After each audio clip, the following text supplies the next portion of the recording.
नमस्कार। आज हम सवाना या सूडान जलवायु के बारे में समझेंगे। हमने उष्णकटिबंधीय क्षेत्रों के बारे में पिछली क्लास में जाना, हमने भूमध्य क्षेत्रों के बारे में देखा। अब देखते हैं कि सवाना क्लाइमेट या सूडान जलवायु क्या है। तो जो भी क्षेत्र इक्वेटर या भूमध्य रेखा और रेगिस्तान के बीच में आएगा वो सारा क्षेत्र आपका सवाना रीजन होगा। तो अगर हम साउथ अमेरिका और अफ्रीका के बारे में समझें तो अफ्रीका में जैसा कि हम देखेंगे ये भूमध्य रेखा है, यहाँ पर आपका रेगिस्तान है, सहारा डेजर्ट।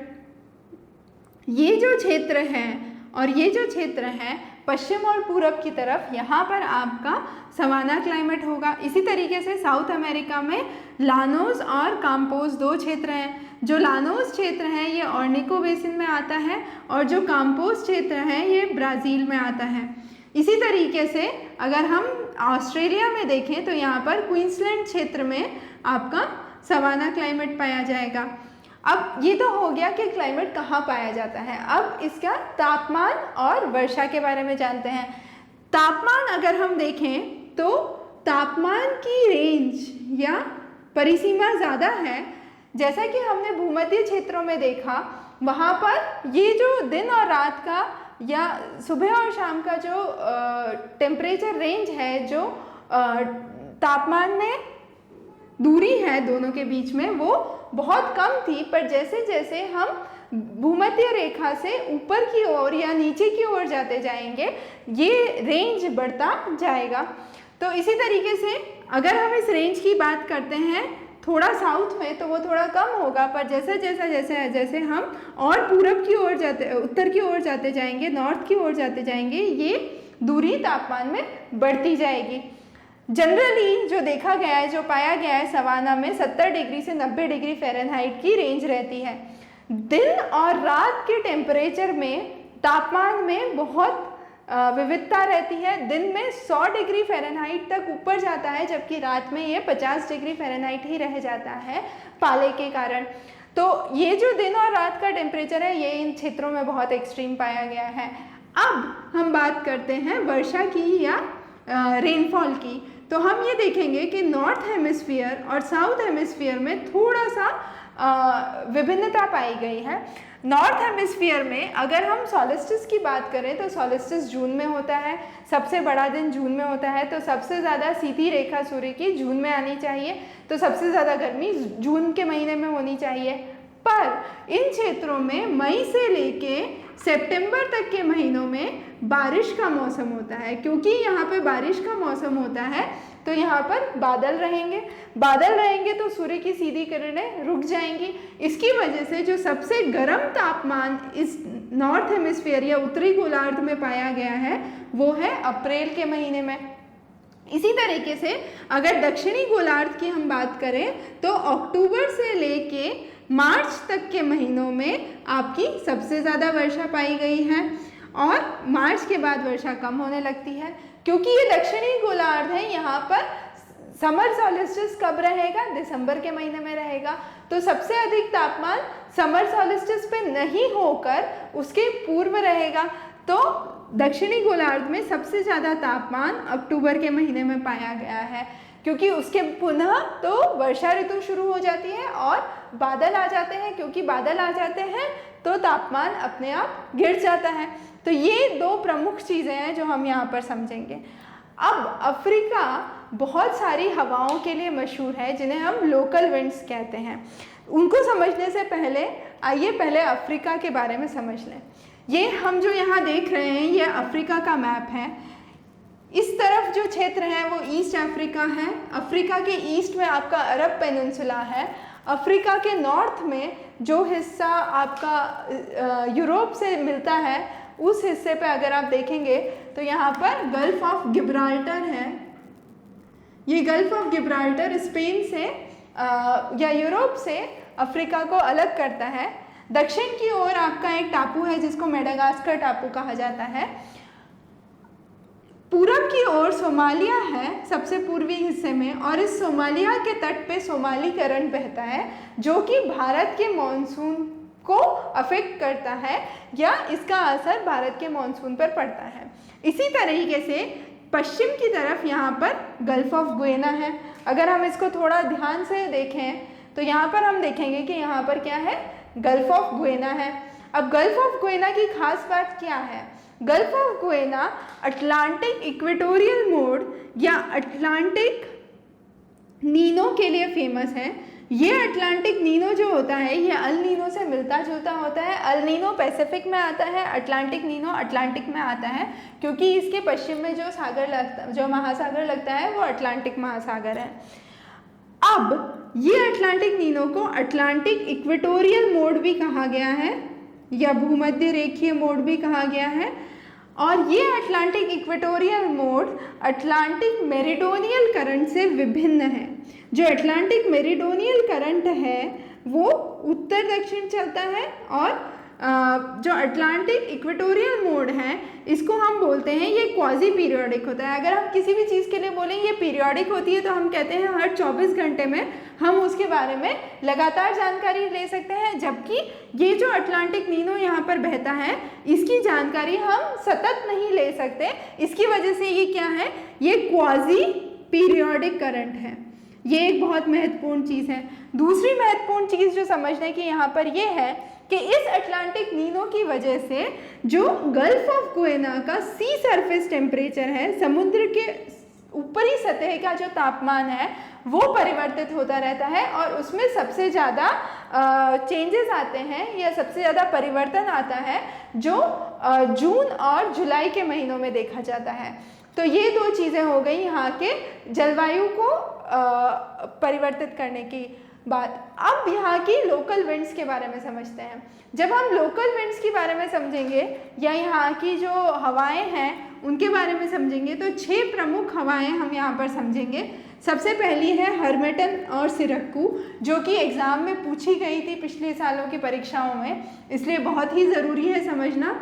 हर्मेटन, सिरक्कू, फिर कुछ इम्पॉर्टेंट हवाएं हैं, हम पहले नाम ले लेते हैं। खमसिन, बर्च, हबूब, लेस्टे।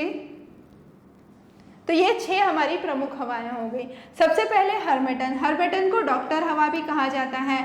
ये एक चीज़ समझने की जो यहाँ पर बहुत महत्वपूर्ण है वो ये है कि ये पूरा जो है ये है सहारा डेजर्ट, जो कि अफ्रीका के उत्तरी हिस्से में है। तो ये जो डेजर्ट है ये सैंडी डेजर्ट है, मतलब यहाँ पर रेतीला डेजर्ट है। तो हमेशा जब भी यहाँ से हवाएं आएंगी या जाएंगी यहाँ पर क्या होगा, जो रेत है वो साथ में उड़ेगी। तो जब भी रेत जाएगी तो वो कहीं पर और क्या लाएगी, डस्ट स्टॉर्म लाएगी या रेत का तूफान लाएगी। अब जो हर्मेटन हवाएं हैं वो उत्तरी पूर्वी दिशा से बहती हैं, they are north eastern trade winds, ठीक है, और ये आती हैं आपकी गल्फ ऑफ गुएना के कोस्ट पर। तो पहली चीज़ तो हो गई हर्मेटन के बारे में। नॉर्थ ईस्ट विंड्स हैं जो गल्फ ऑफ गुएना के कोस्ट पर आती हैं। कोल्ड विंड्स हैं, सर्दियों के महीनों में आती हैं। और सबसे ज़रूरी चीज़ यहाँ पर क्या है कि ये हवाएं क्या करती हैं, ये हवाएं यहाँ पर ठंडक लाती हैं। यहाँ पर जो बहुत ही ह्यूमिडिटी वाला क्लाइमेट है, जो बहुत ही डैम्प क्लाइमेट है, उसको कम कर देती हैं और यहाँ पर सूखापन लाती हैं। कई बार इतना तेज़ सूखापन हो जाता है कि कुछ इलाकों में आग लगने का खतरा भी रहता है। ये हवाएं क्योंकि अफ्रीका के सहारा डेजर्ट से आ रही हैं, सहारा रेगिस्तान से आ रही हैं, खूब सारी रेत लेके आती हैं, तो इस रेत की वजह से कई बार यहाँ पर जो पानी में नेविगेशन सिस्टम है वो रुक जाता है, ब्लॉक हो जाता है, इतनी तेज़ डस्ट आती है। तो ये हो गई हर्मेटन। अगली है सिरक्कू। सिरक्कू और खमसिन दोनों ही साउथ से चलती हैं और मेडिटेरेनियन सी की तरफ जाती हैं। खमसिन इजिप्ट और अरेबियन पेनिनसुला से चलती है, जबकि सिरक्कू north desert, Libya, Algeria, Tunisia से साउथ मेडिटेरेनियन की तरफ जाती हैं। ये दोनों वापस बहुत सारी रेती अपने साथ लेके जाएंगी, तो उन क्षेत्रों में डस्ट स्टॉर्म्स लाएंगी। अगली है बर्ज। बर्ज जो है वो साउथ अफ्रीका में पाई गई है, और साउथ अफ्रीका में जैसा कि हमने देखा ये एक क्या है, कैटाबैटिक विंड है। कैटाबैटिक विंड का मतलब क्या होता है, कि जिस भी पहाड़ पे से हवा नीचे की तरफ आएगी वो कैटाबेटिक विंड कहलाएगी। और यहाँ पर जो एस्कार्पमेंट रीजन है वहाँ पर ये हवा नीचे की तरफ आती है। और सबसे महत्वपूर्ण चीज़ यहाँ पर ये है कि ये हवा जब नीचे की तरफ आ रही है तो ये सूखी है और ये शोर से दूर जा रही है, ये ऑफ शोर विंड है। अगला है हबूब और लेस्टे। लेस्टे जैसे कि हमने देखा, ये गिब्राल्टर का क्षेत्र हमने देखा था, यहाँ पर गिब्राल्टर का क्षेत्र है। तो ये गिब्राल्टर के क्षेत्र में मोरक्को से स्पेन की तरफ बहती हैं और वापस ये खूब सारी रेती यहाँ पर लेके जाती है और इस एरिया में डिप्रेशन लाती है। खमसे ये हरबटन जो हवाएं हमने देखा कि नाइजीरिया से या सहारा से नाइजीरिया की तरफ या गल्फ ऑफ गुइना की तरफ आती हैं। तो ये तब आती हैं जब सहारा पे हाई प्रेशर जोन होता है और इक्वेटर पे आपका भूमध्य रेखा पे लो प्रेशर जोन होता है, तब ये हवाएं तीव्र गति से बहती हैं। अगला है हबूब। हबूब एक बहुत ही महत्वपूर्ण हवा है क्योंकि ये किसी भी दिशा में नहीं बहती है, ये नॉन डायरेक्शनल विंड है, इसका कोई एक दिशा नहीं है जिस दिशा में ये बहती है। ये खूब सारा डस्ट स्टॉर्म लाती है और अगली महत्वपूर्ण चीज़ ये है कि ये ग्रेविटी के कारण होती है। तो जैसा कि आप इस वीडियो में देखें, ये खूब सारा डस्ट स्टॉर्म ला रही है और ये ग्रेविटी के कारण हो रही है और थोड़ी देर में स्वतः ही समाप्त हो जाएगी।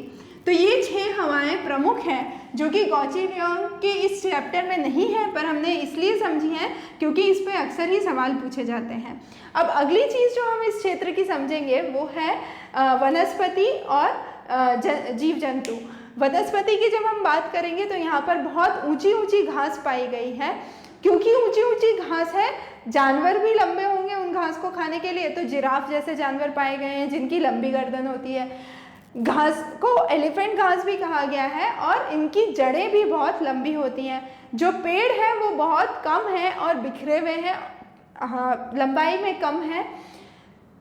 अब जब बारिश का मौसम होता है तो बहुत तेज वर्षा होती है, तो यहाँ पर घनी खेती हो जाती है, पर जब सूखा पड़ता है तो रेगिस्तान सा माहौल हो जाता है और यहाँ पर कैक्टस वगैरह पाए जाते हैं या बिल्कुल सूखा पड़ जाता है। तो जो वनस्पति है उसका एक बहुत ही बड़ा रेंज है जो कि हम यहाँ देख सकते हैं। डेसिडुअस सूखे महीनों में जब एकेशिया पाया जाता है, जब बारिश कुछ पौधे पानी अपने अंदर सम्मिलित करके रख लेते हैं जैसे बबोआ और बॉटल ट्री, और सूखे महीनों में ये पानी इनके काम आता है। अम्ब्रेला शेप्ड छाते की शेप के पेड़ पाए गए हैं, क्यों? क्योंकि वो तीखी हवाओं को रोक सकें। जो पानी का इलाका है, जो तटीय इलाका है, वहाँ पर पाम वृक्ष या खजूर के वृक्ष पाए गए हैं और ये खजूर के वृक्ष का आगे चल के हमने देखा कि प्लांटेशन कल्टीवेशन करा जाता है। तो कुछ लोगों की ऐसी मंशा है कि जो घाना, नाइजीरिया और वेस्ट अफ्रीका, पश्चिमी अफ्रीका के क्षेत्र हैं, वहाँ पर प्लांटेशन कल्टीवेशन को बढ़ावा दिया जाए। और जैसे जैसे बारिश कम होती जाती है कैक्टस वगैरह पाए जाते हैं। जानवर जैसा कि हमने देखा 2 तरीके के हैं, शाकाहारी और मांसाहारी। जो शाकाहारी हैं वो बहुत ही अलर्ट और तेज़ हैं, दौड़ने में तेज़ हैं ताकि वो अपने आप को बचा सकें मांसाहारी जानवरों से और अपने आप को आसपास के माहौल में ढाल सकें, कैमोफ्लेज कर सकें। इसके लिए उनकी बहुत सारी चीज़ें पाई गई हैं, जैसे जिराफ की लंबी गर्दन हो गई। जानवरों से निकले हुए बहुत सारे उत्पाद वहाँ पे काम में लिए जाते हैं, जैसे स्किन, हॉर्न, टस्क, हाथी दांत, हड्डियाँ और उनके बाल। कार्निवोरस या मांसाहारी जानवर के बहुत ही पावरफुल या ताकतवर दांत होते हैं और वो इन शाकाहारी जानवरों को पकड़ सके ऐसा उनका शरीर होता है। इसके अलावा यहाँ पे रेप्टाइल्स और मैमल्स जैसे क्रोकोडाइल, एलिगेटर भी पाए गए हैं। बहुत सारे नेशनल पार्क्स में वॉच टावर्स हैं जहाँ पर आप खड़े होके सही का वाइल्ड लाइफ देख सकते हैं। इसलिए इस रीजन को, इस जगह को बिग गेम कंट्री भी कहा गया है, क्योंकि यहाँ पर बहुत सारे जीव जंतु पाए जाते हैं। अगर हम इन क्षेत्रों की बात करें और हम यहाँ के आदिवासी जनजातियों की बात ना करें तो ये अपने आप में अधूरा होगा। इसके लिए ये बहुत महत्वपूर्ण है कि हम यहाँ की जनजातियों के बारे में समझें। यहाँ पर दो प्रमुख जनजातियाँ हैं, एक जो ईस्ट अफ्रीका या पूर्वी अफ्रीका में पाई गई है जो कि मसाई है, और दूसरी जो पश्चिमी अफ्रीका में पाई गई है जिसको हौसा बोलते हैं। जो पूर्वी अफ्रीका में पाई गई है, ईस्टर्न अफ्रीका में पाई गई है मसाई ट्राइब, वो कैटल पालते हैं, बछड़े पालते हैं, और सबसे खास बात यह है कि जिसके पास जितना ज़्यादा कैटल होगा वो उतना अमीर माना जाता है। शादियों में जब पिता अपने पुत्रों को देते हैं तो ये कैटल ही एक तरह की संपत्ति है जो वो आगे बढ़ाते हैं। ये दूध और खून दो चीज़ों का कंजम्पशन करते हैं कैटल से। कैटल के गले पे एक चमड़े का पट्टा बांध के उसकी नस को सुझा दिया जाता है। जब वो नस फूल जाती है तो उसमें से खून निकाला जाता है। दूध बहुत ही कम उत्पादन होता है, इसलिए ऐसा माना जा रहा है कि इन क्षेत्रों में दूसरी कैटल्स को ला के वहाँ पर क्रॉस ब्रीडिंग की जाए, जैसे कि इंग्लिश शॉर्ट हॉर्न कैटल हुई, फ्रेंसी कैटल हुई, उनको यहाँ पर लाया जाए और ज़ीबू कैटल से क्रॉस किया जाए तो यहाँ की कैटल की गुणवत्ता बढ़ सकती है। जो मसाई हैं वो सर्कुलर हट या सर्कुलर मतलब गोल हटों में रहते हैं, गोल घर होते हैं उनके, और रात के समय उन घरों के आसपास वो क्या कर देते हैं, एक फेंस लगा देते हैं। तो अपने जितने भी मवेशी हैं उनको वो उस फेंसिंग के अंदर रखते हैं ताकि बाहर के जंगली जानवर उनको नुकसान ना पहुंचा सकें। मसाई लगभग कुछ वर्ष पहले 50,000 तक पाए गए थे, जो कि अब घट के सिर्फ 10-15,000 रह गए हैं। उसके दो प्रमुख कारण हैं। एक तो ये सारी ट्राइब्स आपस में ही लड़ती रहती हैं तो इंटरनल क्लैशेस बहुत ज़्यादा हैं, और यहाँ पर महामारियाँ फैली थी जो एपिडेमिक्स फैलते हैं। एक कॉमन एपिडेमिक जो इस एरिया में पाया गया है वो है नगाना, जिसको स्लीपिंग सिकनेस बोलते हैं, और ये टिस्टिस फ्लाई से होता है। ये टिस्टिस फ्लाई आदमी को और जानवर को दोनों को अफेक्ट करती है। अब मसाई तो प्रमुखतः मवेशी रखते हैं, पर अगर उनको वनस्पति या फल सब्जी लेने होते हैं तो उनके एक और पड़ोसी आदिवासी ट्राइब है जो है किकियू, जो केन्या में पाई जाती है, उनसे वो मिलेट और बनाना लेते हैं। अगला है हौसा। अब हौसा नाइजीरिया में पाए गए हैं, ये पश्चिम की तरफ, जैसा कि हमने देखा पश्चिमी अफ्रीका के क्षेत्रों में। तो अगर आप मैप में देखेंगे तो जो ईस्टर्न अफ्रीका के क्षेत्र हैं जैसे युगांडा, केन्या, तंजानिया, वहाँ पर मसाई पाए गए हैं, और जो वेस्ट के क्षेत्र हैं, नॉर्थ नाइजीरिया, बाचू प्लेटो, बौची प्लेटो, वहाँ पर सब दूर हौसा ट्राइब पाए गए हैं। अब ये एक जगह रह के खेती करने वाले लोग हैं। इसके साथ साथ ये एक खेत से दूसरी खेत पे जाते हैं। एक खेत की उपजाऊ क्षमता खत्म हो जाती है तो ये दूसरे खेत पे जाते हैं, जो स्थानांतरण खेती में हमने देखा था उस तरीके की खेती ये करते हैं। ये कुछ मवेशी पालते हैं, मुख्यतः मिल्क और मीट के लिए। जब बारिश का सीज़न होता है, जब वर्षा का ऋतु होता है, तो ये यहाँ पर बीज उगाते हैं, और जो इनके काम लेने के इंस्ट्रूमेंट्स हैं वो ज़्यादातर ट्रेडिशनल हैं। मॉडर्न इक्विपमेंट्स, नए इक्विपमेंट्स इन एरियाज़ में एग्रीकल्चर के लिए, खेतीबाड़ी के लिए अभी तक नहीं आए हैं। जैसा कि हमने कहा कई बार, जो हार्मटन डॉक्टर विंड हमने पढ़ा था, उसके कारण इतनी तेज़ गर्म हवाएं आ जाती हैं कि उस एरिया में कई बार आग लगने का खतरा भी पैदा हो जाता है। अब अगला जो हम देखेंगे वो है कि किस तरीके से इस एरिया को डेवलप किया जाए। अगर हम ऑस्ट्रेलिया की बात करते हैं तो जो क्वींसलैंड वाला एरिया है वहाँ पर प्रोडक्टिविटी बहुत ज़्यादा है, पर वहाँ पर काम करने वाले लोग बहुत कम हैं। अगर हम केन्या, तंजानिया के बारे में देखें तो वहाँ पर ज़्यादातर कॉटन या हेम्प की खेती हो सकती है। वेस्ट अफ्रीका में अगर हम देखें तो वहाँ पर ग्राउंडनट हुआ, मूंगफली हुआ, कोकोआ हुआ, और आपका ये खजूर हुआ, ऑयल पाम हुआ, इन सब की खेती की जा सकती है। प्लांटेशन एग्रीकल्चर जो अंग्रेज लाए थे, जो कॉलोनाइजर्स लाए थे, उसको वापस बढ़ावा देने की बात की जा रही है। पर सबसे प्रमुख चीज़ यहाँ पर है कि मिट्टी की उपजाऊ क्षमता। मिट्टी की उपजाऊ क्षमता धीरे धीरे यहाँ पर खत्म होती जा रही है। अगर खेत को खुला छोड़ देते हैं बिना खेती किए तो वो हवा के साथ बह के चला जाता है, तो उसकी उपजाऊ क्षमता कम हो जाती है। जब वर्षा ऋतु आती है और तेज़ बारिश होती है तो वो पानी के साथ बह के चला जाता है। तो किसी न किसी तरीके से यहाँ की मिट्टी को हमें संभालना होगा, तो ही यहाँ पर खेती के नए आयाम लाए जा सकते हैं। तो ये खास बातें हो गई। अभी तक इस जगह से कोई भी एक्सपोर्ट नहीं होता है, कोई भी चीज़ फॉरेन में नहीं जाती है, इसलिए यहाँ पर एक्सपोर्ट लाने की पॉसिबिलिटीज़ भी हैं जो कि आगे डिस्कवर की जा सकती हैं। पर अगर ये सब होता है तो यहाँ का जो असली जनजाति है, जो आदिवासी क्षेत्र हैं, उन पर बहुत गहरा प्रभाव पड़ेगा। तो इसके साथ हमने ये चैप्टर समाप्त करते हैं यहीं पर। आपके जो भी सुझाव हैं आप ज़रूर कमेंट बॉक्स में छोड़िए। धन्यवाद।